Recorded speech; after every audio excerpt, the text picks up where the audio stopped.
오늘은 봉독해 드린 말씀을 기초로 해서 공동체로서의 교회라는 제목으로 말씀을 드리겠습니다. 공동체라는 것은 하나가 아니고 연합되어 있다고 하는 것을 말합니다. 벌써 수십 년 전에 출간된 제자입니까? 라는 책이 있었습니다. 아르헨티나의 후안 카를로스 오르티즈라고 하는 목사님이 저술하신 책인데 우리말로 제자입니까? 라고 이렇게 번역이 됐습니다. 제가 그 책에 대해서 벌써 2000년도 초반에 소개해 드린 적이 있습니다.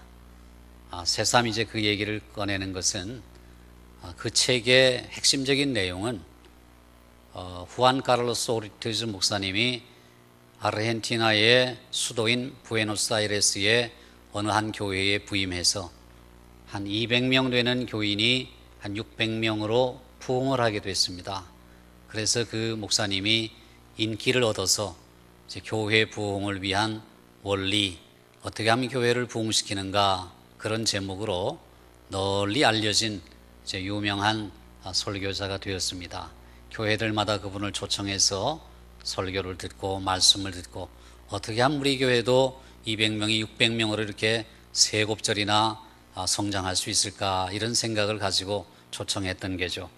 그렇게 강사로 돌아다니시던 후안 카를로스 오르티즈 목사님에게 어느 날 목사님이 기도하는 중에 하나님께서 책망을 하시더랍니다.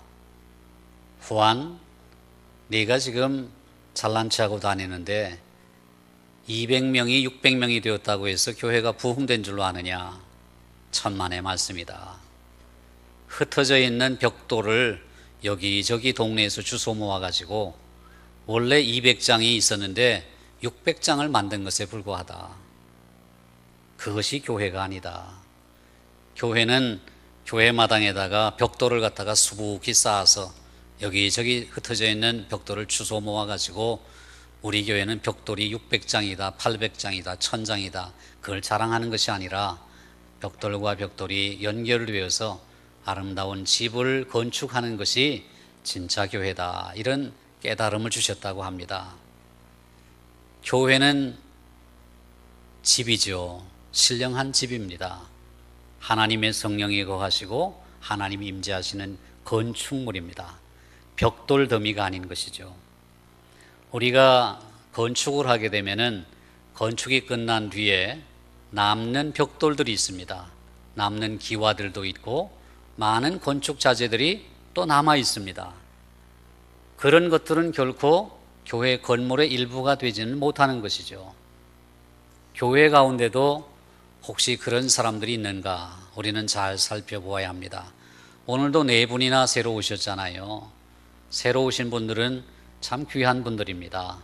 세상에 교회들이 참 많은데 하나님께서 성령으로 감동해 주셔서 하필이면 우리 청량교회 나오게 된 것 아니겠습니까?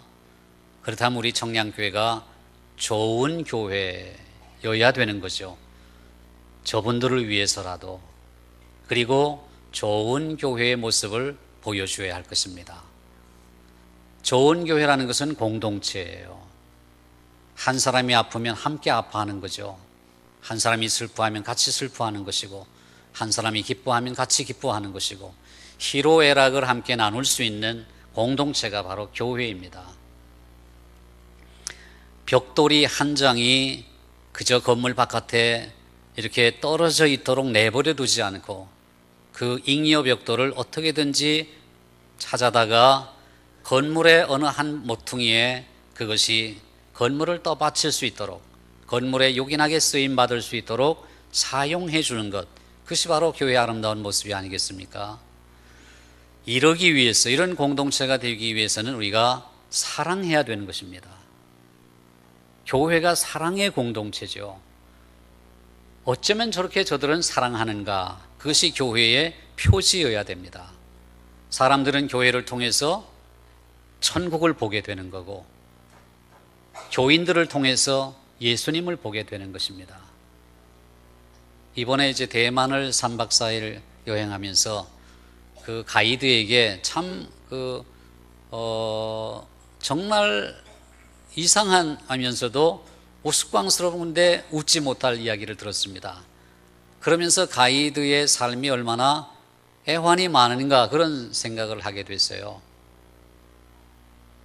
우리 차에 그 가이드가 교수들이 한 25명 정도 앉아 있고 가이드가 이제 앞에서 열심히 설명을 하시는 분인데 그분이 이런 얘기를 하더라고요. 하루는 이제 대만 공항에서 밖에서 이제 기다리는 거죠. 이 관광객들이 뭐 몇십 명이 이제 입국 수속을 다 이제 마치고 나올 때까지 기다리느라고 이렇게 노랑풍선 이렇게 써가지고 노랑풍선 여행사인가 봐요.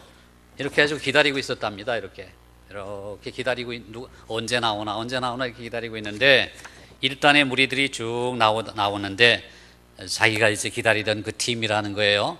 그래서 이제 반갑게 영접해가지고 자 이제 버스가 있는 곳으로 갑시다 하고 인솔 해서 가는데 갑자기 어떤 노인이 한 70 되시는 그 아저씨가 이 가이드에게 야 가이드 하고 소리를 빽 지르더니 가까이 와서 뒤통수를 팍 치더라는 거예요.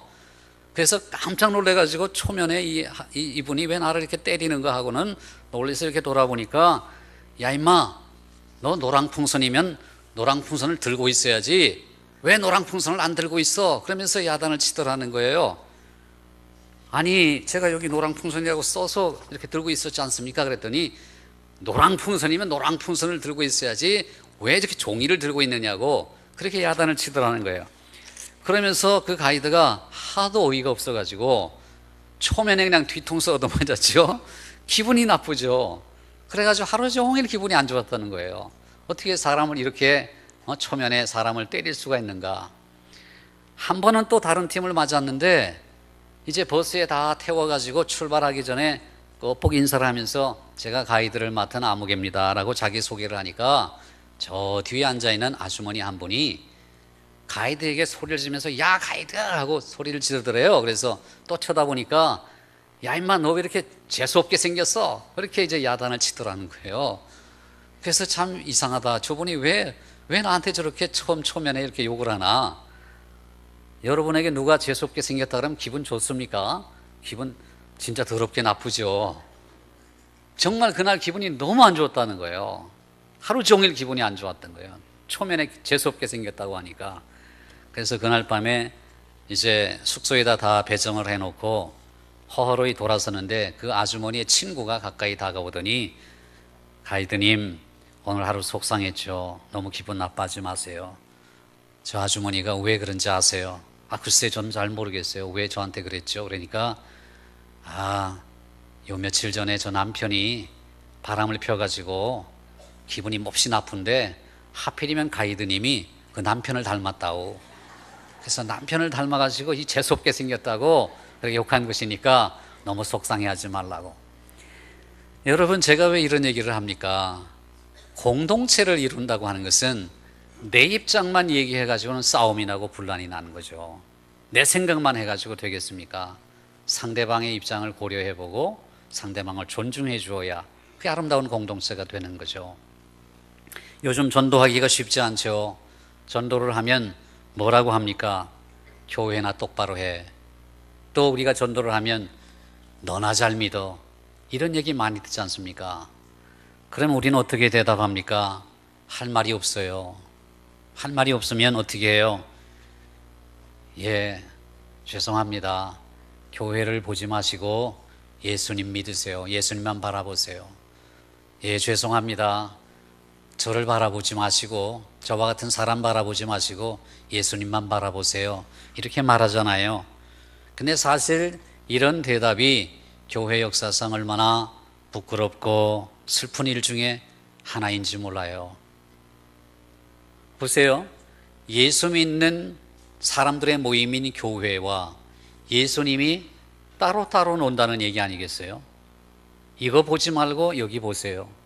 예수 믿는 나를 보지 마시고 예수님 보세요. 그 말은 예수 믿는 나와 예수님은 별개의 문제고 예수님과 예수를 믿는 사람들의 공동체인 교회는 별개의 문제라.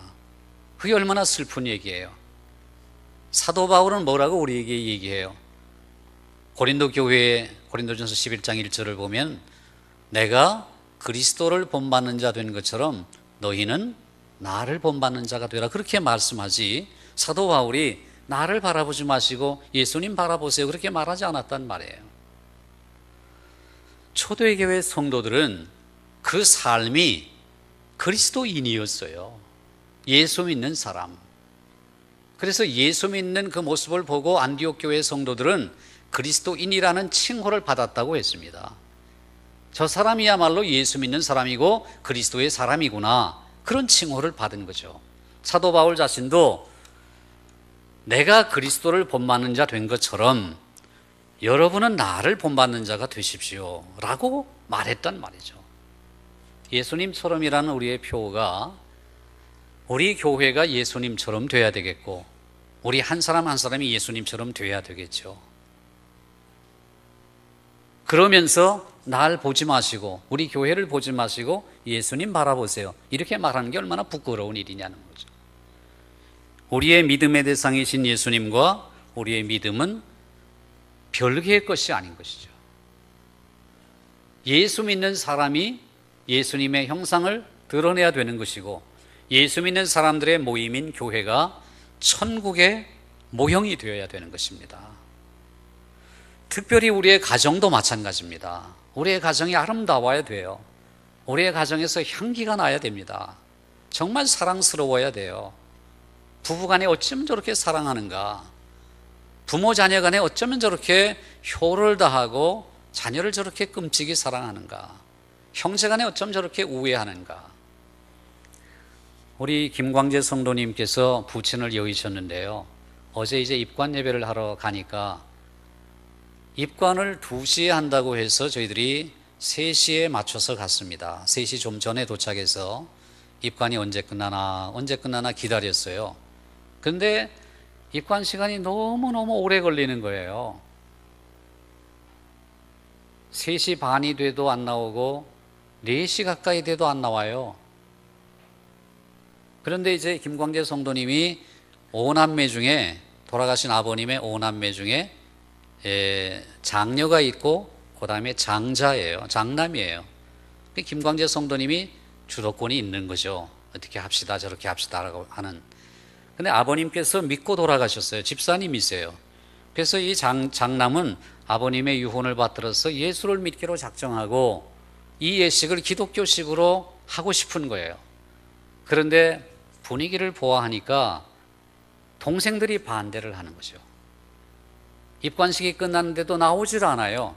목사님 잠깐만 기다리세요, 제가 데리고 오겠습니다 하고 들어가신 분이 무려 20-30분 동안 또 안 나오시는 거예요. 아마도 추측컨대는 그 안에서 무슨 좀 갈등이 있지 않았겠는가 그런 생각을 해요. 근데 제가 이런 생각을 했습니다. 김광재 성도님이 참 귀하다. 그 5남매 중에 장남으로 태어나서 아버님께서 신앙의 유언을 남기셨습니다. 예수 믿어라. 그래서 그 장남이 우리 교회에 나와가지고 신앙생활 지금 열심히 하고 계십니다. 그런데 어제 입관 예배, 오늘 아침에 발인 예배, 사실 주일에 발인 예배를 인도하는 것은 큰 부담 아니겠어요? 근데 그 가정에서는 예배거든요. 하나님 앞에 드리는 예배예요. 우리가 사실은 처음에는 발인 예배는 인도를 못하겠습니다라고 말씀을 드렸어요. 왜냐하면 주일이니까. 근데 가서 대화를 나눠보니까 이분은 예배를 드리기를 간절히 사모하는 거예요. 예배를 드려주시면 고맙지요, 감사하지요, 이렇게 생각하는 거예요. 그러니 주일날 예배 드리는 것이 어찌 흠이 되겠습니까? 그래서 제가 우리 강 목사님에게 발인 예배를 드려드리라고 그렇게 해서 오늘 새벽에 다녀왔습니다. 근데 사실 그런 가정에 우리 교인들이 좀 많이 갔으면 좋았겠다, 그런 아쉬움이 제게 남아있어요. 비록 새가족이라서 낯설지요? 김광재 성도님이 누굴까? 얼굴도 잘 생각이 안 나시는 분들이 많을 거예요. 그런데 그런 가정에 우리가 좀 더 많은 성도들이 가가지고 힘차게 찬송도 불러드리고 기도할 때 아멘 소리도 크게 하고 말씀이 선포될 때 안 믿는 가정이에요. 그분만 믿고 있단 말이죠. 거기에 말씀이 선포될 때 거기서 합력해서 기도하는 마음으로 참여해 준다면 얼마나 아름답겠습니까? 그게 바로 아름다운 공동체거든요. 우리가 벽돌이 아니에요. 교회를 이루는 우리 한 사람 한 사람이 벽돌이 아니라고요. 여러분 한번 생각해 보세요. 지금 여기 앉아 계신 분들이 수백 명 되시는데, 내가 우리 청량교회에 정말 소속된 내가 믿음의 지체인가? 청량이라는 공동체에 나는 어떤 역할을 하고 있는가? 그저 주일날만 이렇게 왔다 갔다 하는, 그리고 아무 책임도 지지 않고 그저 예배만 드리고 사라지는 그런 사람은 아닌가? 하나님이 내게 주신 은사가 있는데, 가르치는 은사도 있을 것이고, 또 섬기는 은사도 있을 것이고, 음식을 조리하는 은사도 있을 것이고, 각각 다른 은사를 갖고 계실 거란 말이죠. 그렇다면 그 은사를 가지고 나는 교회를 위해서 뭘 하고 있는가? 나는 교회에서 외톨배기 벽돌로 이렇게 존재하는 사람인가? 아니면 내가 위에도 벽돌이 있고 아래도 벽돌이 있고 좌우에도 벽돌이 있어서 끈끈하게 이렇게 연결되어 있는 공동체를 이루고 있는 존재인가? 그럼 내가 할 수 있는 일이 무엇일까? 나는 이제 늙고 힘이 없고 뭘 하려고 해도 할 수도 없고, 그렇다면 내가 기도라고 하는 것도 내 책임을 져야 되겠다. 그래서 교회의 기도 제목을 가지고 집에 돌아가서 시간 날 때마다 그것을 읽으면서 기도하는 것, 이것도 얼마나 귀한 일이에요. 그게 바로 교회 공동체를 이루는 것이거든요. 여기에 계신 분들 중에 내가 외톨배기 벽돌이다라고 생각되시는 분들은 오늘 말씀 속에서 하나님의 음성 듣기를 바라요. 오늘 본문 말씀을 다시 한번 보시면 이사야 42장 1절부터 9절까지 내용을, 이거는 종의 노래라고 하는 그런 이사야의 노래 중에 하나예요. 여기에 나오는 종은 물론 메시아 예수 그리스도예요. 예수님께서 태어나시기 700여 년 전에 활동했던 이사야 선지자가 메시아의 탄생과 메시아의 도래를 예언하고 있는 내용이죠. 내가 붙드는 나의 종, 바로 하나님께서 붙드는 하나님의 종이 바로 메시아 예수 그리스도예요. 내 마음에 기뻐하는 자, 하나님이 기뻐하시는 자예요. 내가 택한 사람, 바로 하나님이 택한 메시아 예수 그리스도예요. 그를 보라는 것이죠. 700년 전에, 예수님 오시기도 전에 이사야가 이 예언을 하고 있어요. 내가 나의 영을 그에게 주겠다, 주었다, 성령을 부어주시겠다는 거죠. 예수 그리스도에게 성령을 부어주셨다. 실제로 예수님이 공생애를 시작하실 때 요단강에서 세례를 받고 올라오실 때에 하늘이 열렸지 않습니까? 하늘에서 음성이 들리면서 이는 내 기뻐하는 자라, 내 아들이다. 그렇게 말씀하면서 성령이 비둘기같이 그 위에 강림하시지 않았습니까? 그것이 그대로 이렇게 예언되어 있는 거예요. 그런데 그가 하는 역할이 뭐냐 하면 이방의 정의를 베푸는 거죠. 이방이라고 하는 것은 열방을 말해요. nations, 모든 나라들, 모든 민족들. 그러니까 이 땅끝까지 정의를 베푸는 것, 이것이 메시아의 역할이라는 거죠. 예수님 오시기 700년 전에 이사야 선지자는 이미 복음이 땅끝까지 열방까지 전달될 것을 이미 예견하고 있는 거예요. 예수님이 오심으로 복음이 널리 전파된, 전 세계에 편만하게 증거될 것을 말씀하고 있죠. 메시아는 어떤 방식으로 그러면 이 복음을 전한다고 해요? 외치지 않는다, 목소리를 높이지 않는다, 소리를 거리에 들리게 하지 않는다.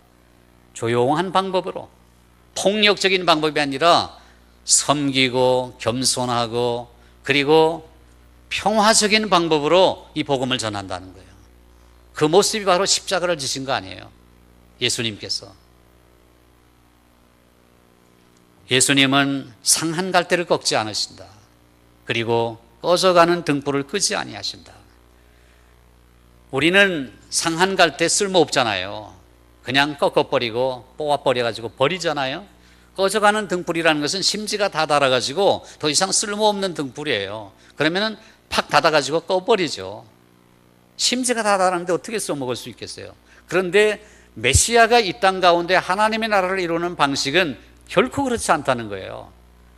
버림받고 소외받은 자를 다시 일으켜 세워주는 방식으로, 가난한 자에게 소망을 불어넣는 방식으로, 병든 자를 치유하는 방식으로, 죽은 자를 살리시는 방식으로, 이렇게 꺼져가는 등불, 그 다음에 상한 갈대 꺾지 않으시는 이런 방법으로 하나님의 나라를 이루어 가신다는 거죠. 여러분, 이 하나님의 나라를 이루어가는 이 과정이 굉장히 힘들 거예요. 왜냐하면 힘을 쓰지 않고 섬기는 방식으로 종으로서 평화적인 방법으로 조용하게 소리도 지르지 않고 알게 모르게 이렇게 낮은 곳에서 이렇게 하나님의 나라를 확장하는 일이 얼마나 힘들겠어요. 그러나 여기 4절에 보시면 쇠하지 아니하고 낙담하지 아니한다고요. 하나님의 나라를 이루어가는 방식이 많은 방해와 회방거리가 생길지라도 어떤 장애물이 생겨도 결코 낙담하지 않는다는 거예요. 세상에 하나님의 의를 세우게 될 터인데 섬들이 그 교훈을 앙망하리라. 여러분, 지금의 섬들은 육지와 연결이 되기도 하고 배가 얼마나 발달이 됐습니까? 그러니까 어떤 섬이라도 우리의 발길이 닿을 수가 있죠. 그런데 고대 시대에 주전 8세기니까 지금부터 2800년 전 그런 시대에 배라고 하는 것이 얼마나 조선업이 발달됐겠습니까? 형편없죠. 그러니까 섬이라고 하는 것은 이 당시에 이사야가 예언할 당시에는 외딴 곳이에요. 사람의 발길이 닿지 않는 곳입니다. 닿는다고 하더라도 모험을 무릅써야 되는 거예요. 풍랑을 무릅쓰고 바람을 갖다 견뎌낼 수 있고 정말 생명을 걸어야 되는 거죠. 그런 섬들이 무엇을 앙망하느냐 하면은 주의 교훈을 앙망한다고 해요. 하나님의 법 안에서 소망을 얻게 된다는 거예요. 이것이 이사야 시대에 예언된 것이 오늘날 우리에게는 응했잖아요. 이미 섬들까지도 곳곳마다 교회가 없는 곳이 없어요. 하나님의 복음이 들어가지 않은 곳이 없습니다.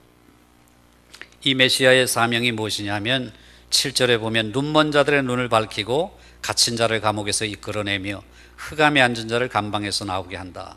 이것이 메시아가 하는 일인데요. 제가 이제 이 이사야 42장 1절부터 9절을 본문으로 삼은 것은 여기에 나오는 메시아 종 이 자리에 교회를 집어넣으면 딱 맞는 거예요. 메시아 한 예수 그리스도의 한 생애를 통해서 이루어낸 하나님의 목적은 오늘날 교회를 통해서 주신 소명이라는 거죠. 이 여호와의 종, 고난받는 종, 하나님이 택하고 기뻐하신 종, 그 영을 부어주신 종, 이 자리에 교회를 집어넣으면 딱 맞는 거예요. 하나님께서는 우리 교회를 붙들어 주셔요. 하나님이 교회를 기뻐하셔요. 그리고 교회를 택했어요. 그리고 성령을 교회에 부어주셨습니다. 오순절 성령 강림으로 120여 명의 제자들에게 성령이 강력하게 임하여서 초대교회가 세워지잖아요. 교회의 사명이 무엇이에요? 열방에 하나님의 나라를 이루는 것이에요. 오늘 오후에는 선교위원회 헌신예배로 드리는데요. 선교위원회에서 이제 몇 가지 기도의 제목을 만들어 놨어요. 우리가 파송한 태국, 몽골, 일본 그 세 나라와 우리가 협력하는 선교단체와 선교사님들 그 기도 제목을 모아가지고 우리가 함께 기도하는 시간을 가질 겁니다. 오늘 아침에는 라브리 카페 8주년 기념식을 가졌는데요.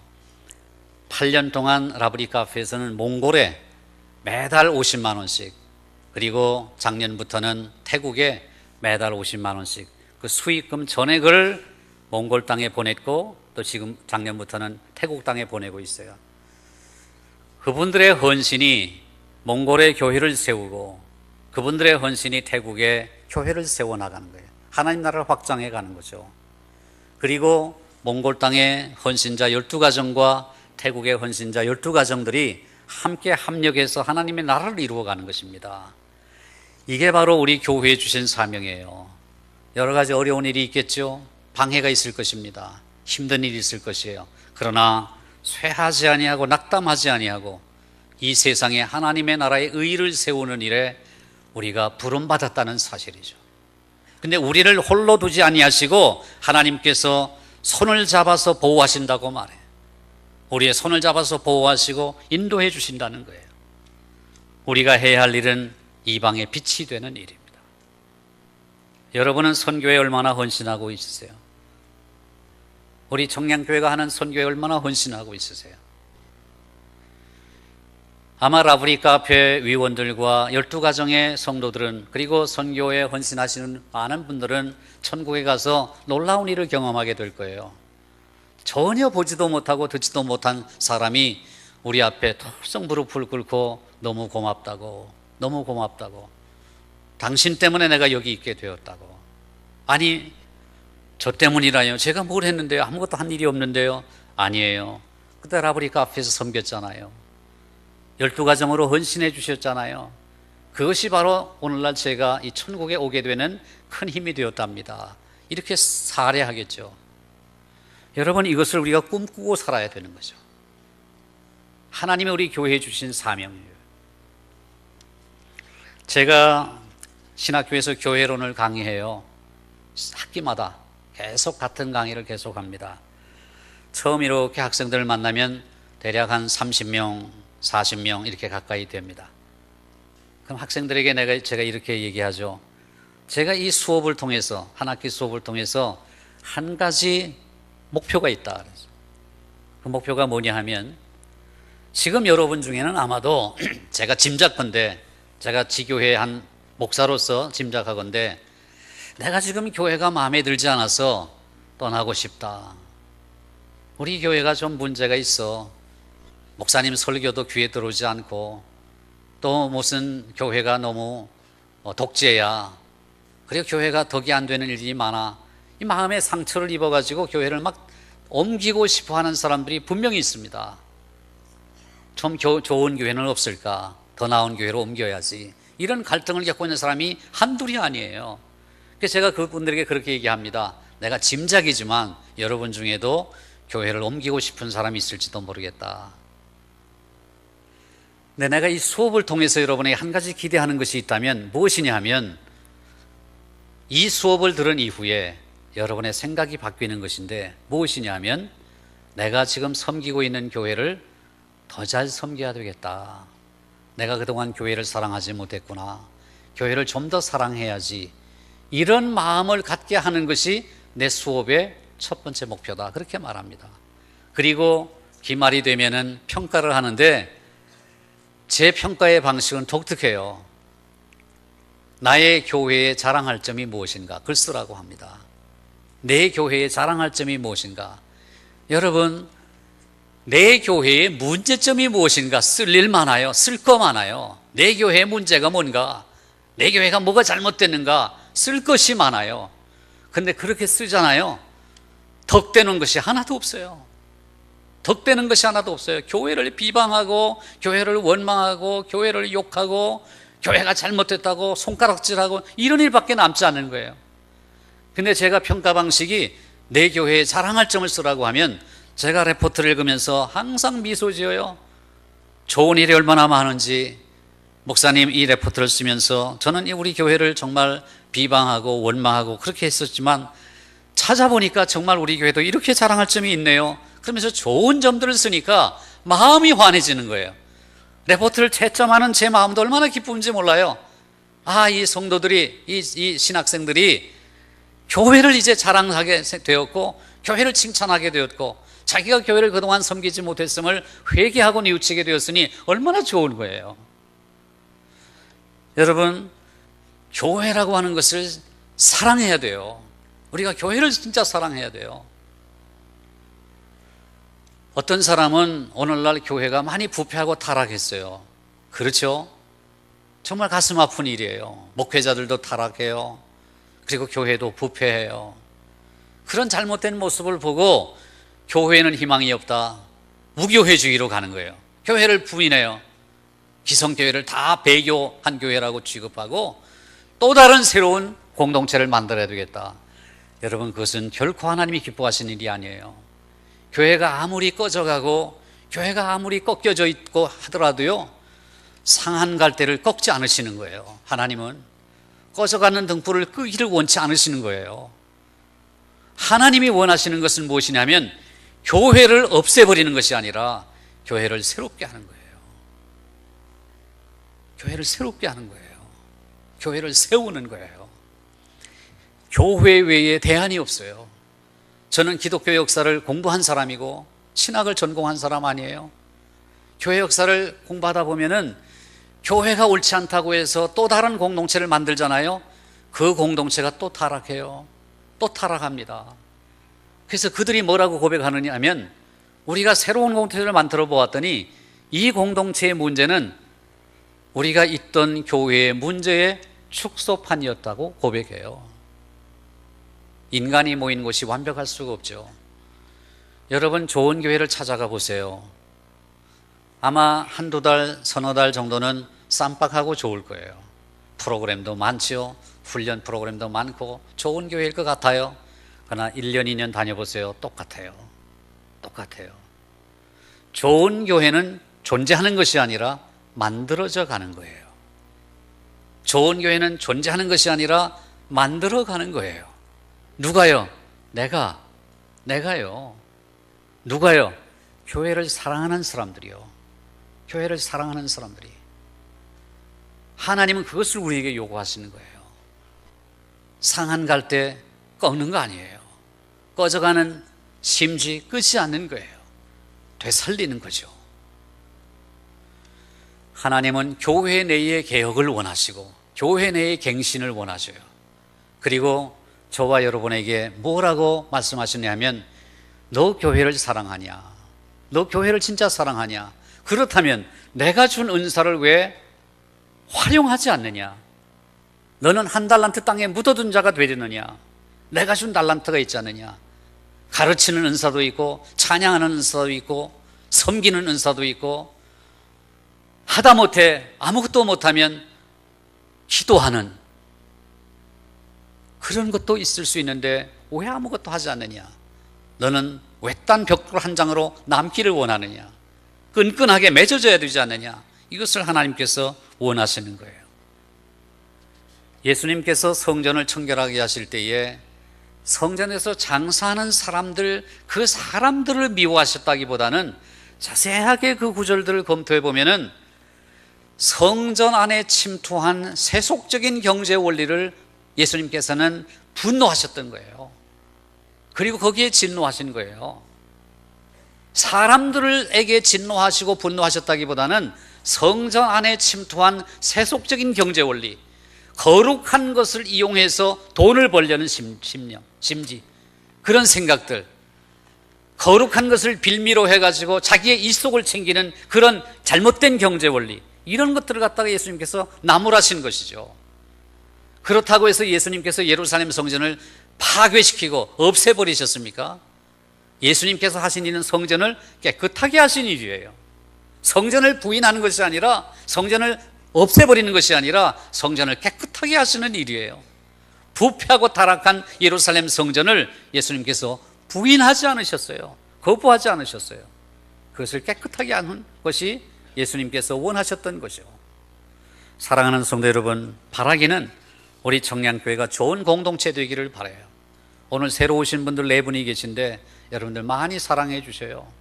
저분들이 쉽게 정착할 수 있도록.